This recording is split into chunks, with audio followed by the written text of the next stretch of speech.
জলসা। তাজমহলের পাথর দেখেছো?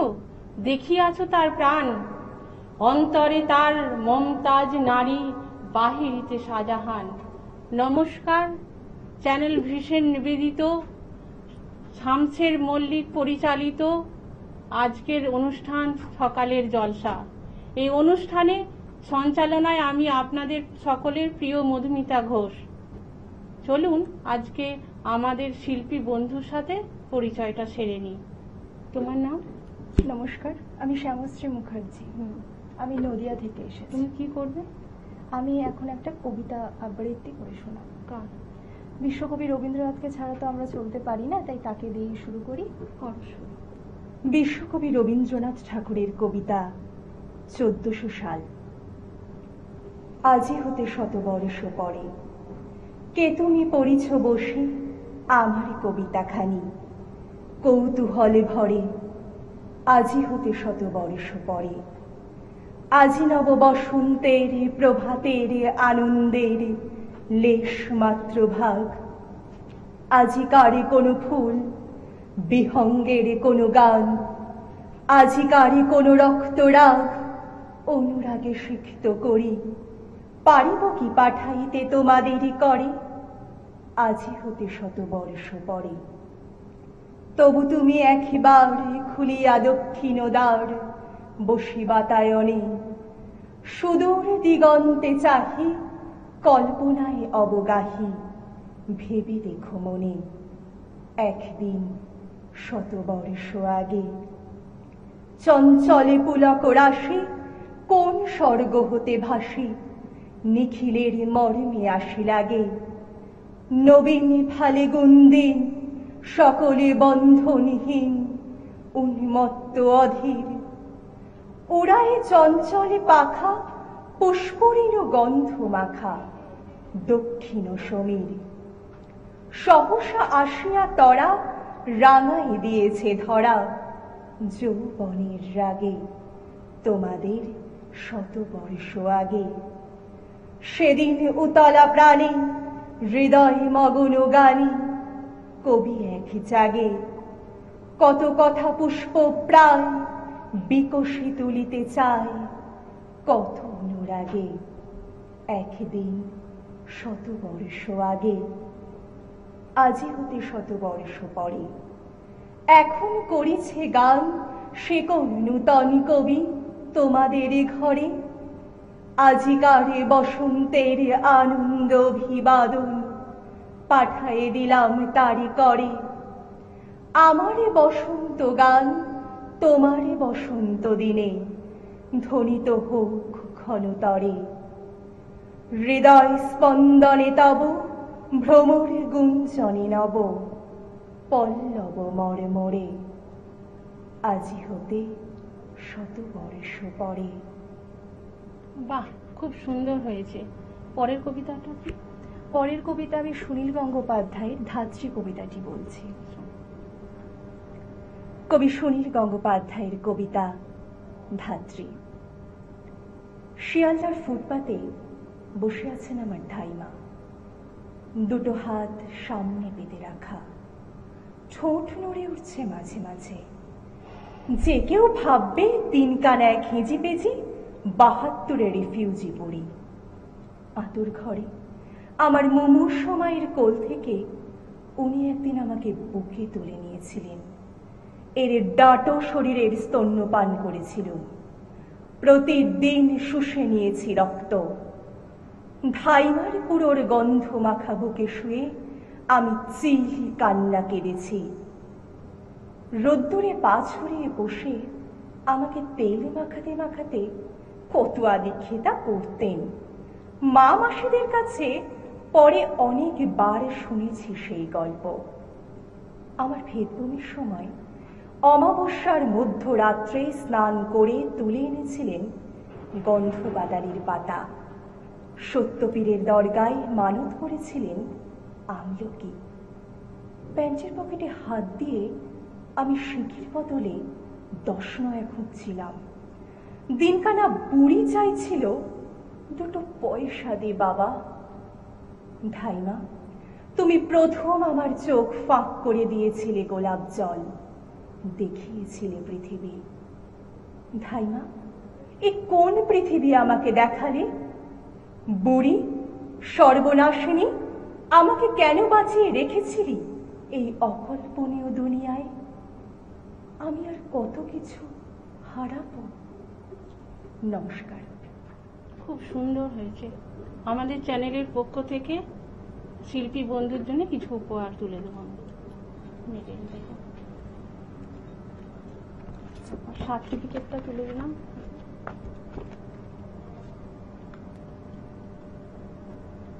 শিল্পী বন্ধুর জন্য অনেক অনেক শুভেচ্ছা ও ভালোবাসা। Thank you. সকালে জলসা, সকালে জলসা।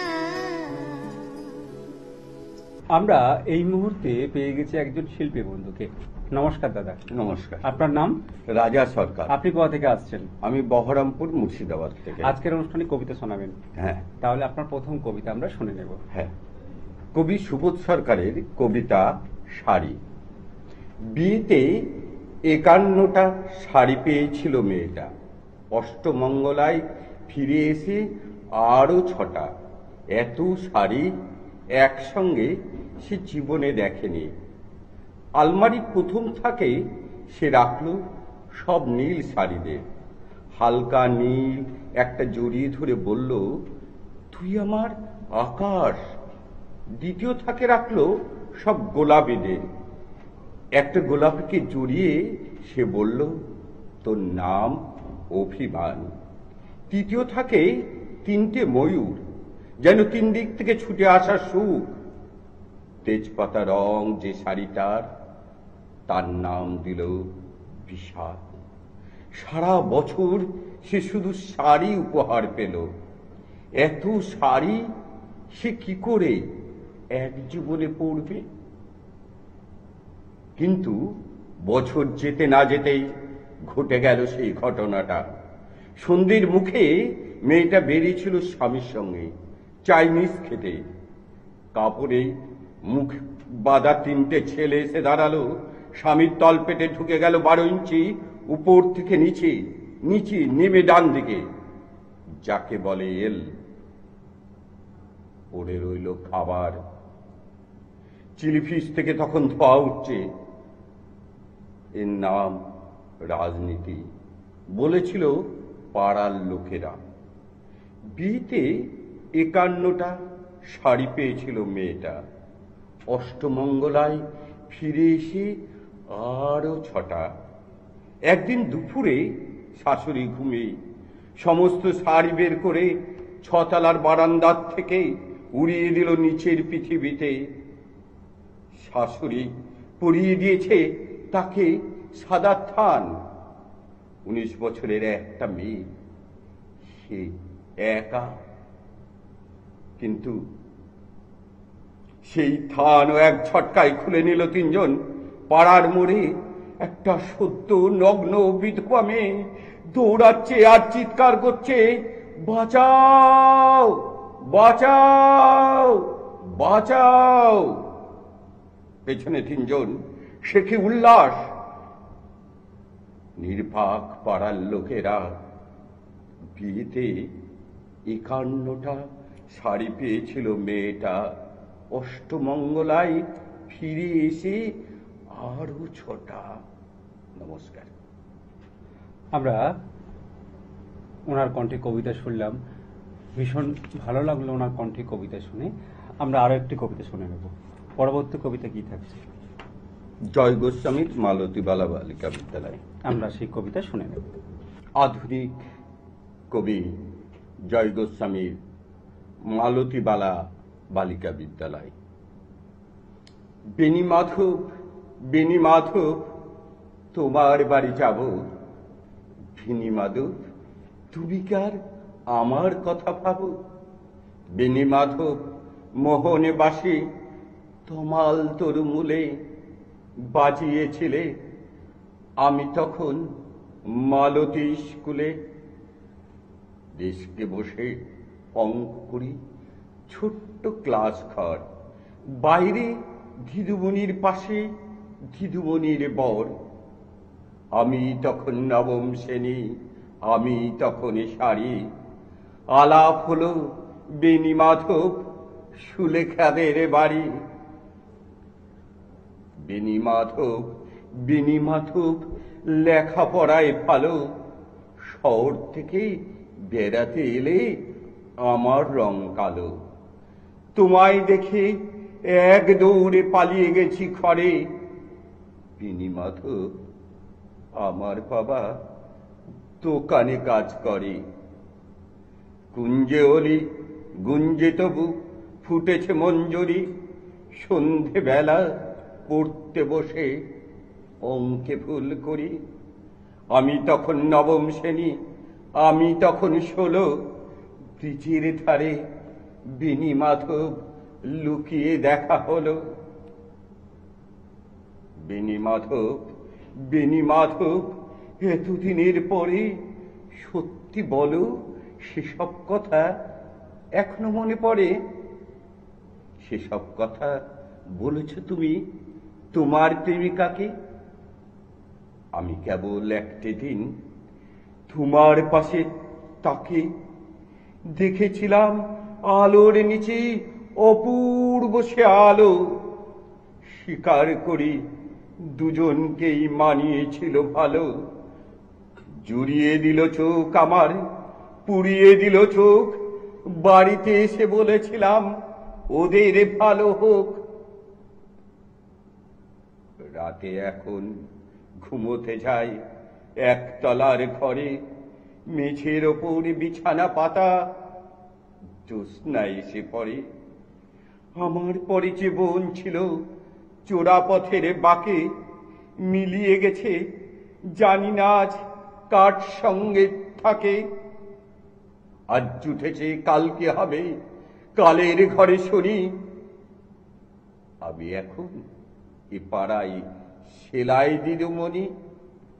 তবু আগুন বেনি মাধব, আগুন জলে কই।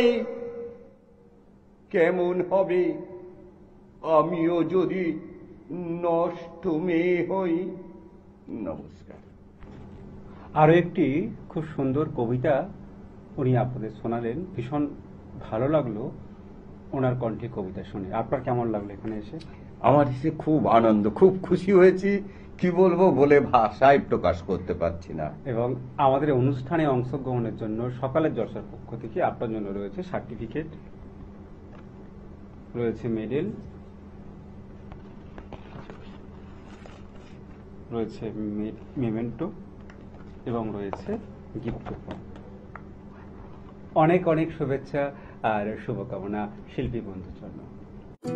সকালে জলসা, সকালে জলসা।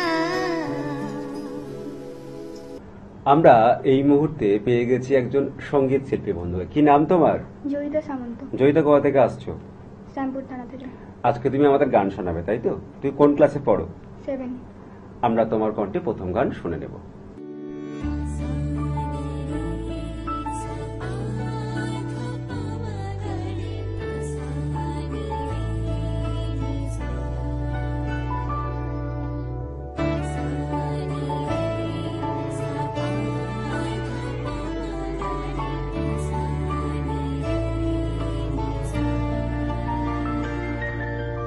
কুলির কথা শুনি বকুল হাসি, কই তাহার মতো তুমি আমার কথা শুনি হাসো না তো।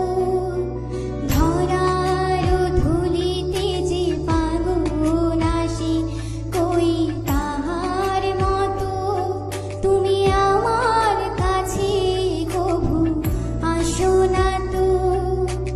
ওলির কথা শুনি বকুল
আমরা জয়িতার গান শুনলাম, ভীষণ ভালো লাগলো তোমার কণ্ঠে গান শুনে। তুমি কতদিন ধরে গান শিখছো? আমি 3-4 বছর। বাহ, আমরা তোমার কণ্ঠে আরো একটি গান শুনে নেব।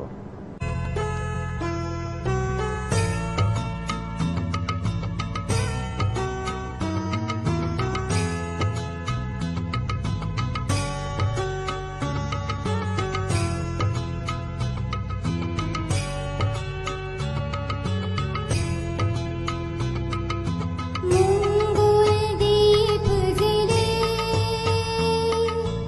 অন্ধকারে দু চোখ আলোয় ভরো প্রভু। তবু যারা বিশ্বাস করে না তুমি আছো, তাদের মার্জনা করো প্রভু। মঙ্গল দীপ জেলে অন্ধকারে দু চোখ আলোয় ভরো প্রভু। তবু যারা বিশ্বাস করে না তুমি আছো, তাদের মার্জনা করো প্রভু।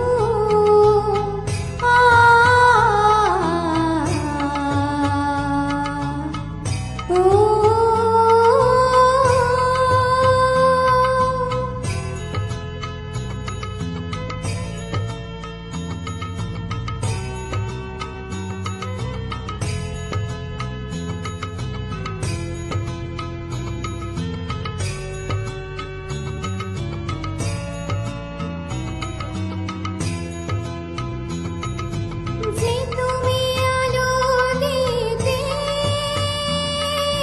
প্রতিদিন সূর্য ওঠাও, ওদের বুঝিয়ে দাও সেই তুমি পাথরেও ফুল যে ফোটাও।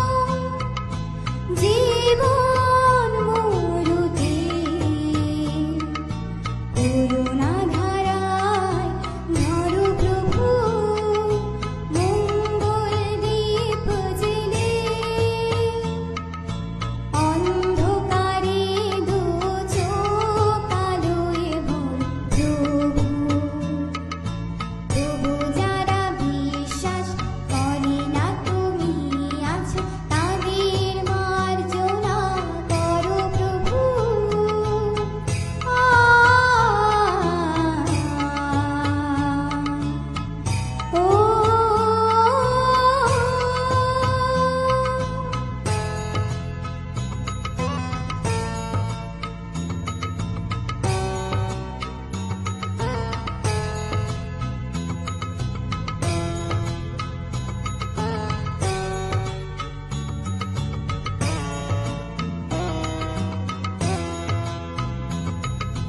বলো তার কি অপরাধ, জন্ম হয়েছে যার পাকে। তোমার ক্ষমা দিয়ে তুমি ফোটাও বন্ধ করে তাকে। ভুল পথে গেলে তুমি সে হাত ধরো প্রভু। মঙ্গল দীপ জেলে অন্ধকারে দু চোখ আলোয় ভরো প্রভু। তবু যারা বিশ্বাস করে না তুমি আছো, তাদের মার্জনা করো প্রভু। মঙ্গল দীপ জেলে অন্ধকারে দু চোখ আলোয় ভরো প্রভু। তবু যারা বিশ্বাস করে না তুমি আছো, তাদের মার্জনা করো প্রভু। ভীষণ ভালো লাগলো তোমার কণ্ঠে গান শুনে। তোমার কেমন লাগলো? ভালো লেগেছে। আমাদের অনুষ্ঠানের পক্ষ থেকে তোমার জন্য রয়েছে সার্টিফিকেট, রয়েছে গিফট কুপন, রয়েছে মেডেল, আর রয়েছে মেমেন্টো। অনেক অনেক শুভেচ্ছা। আর শুভকামনা শিল্পী বন্ধুর জন্য। আজকের অনুষ্ঠান এই পর্যন্ত। নমস্কার।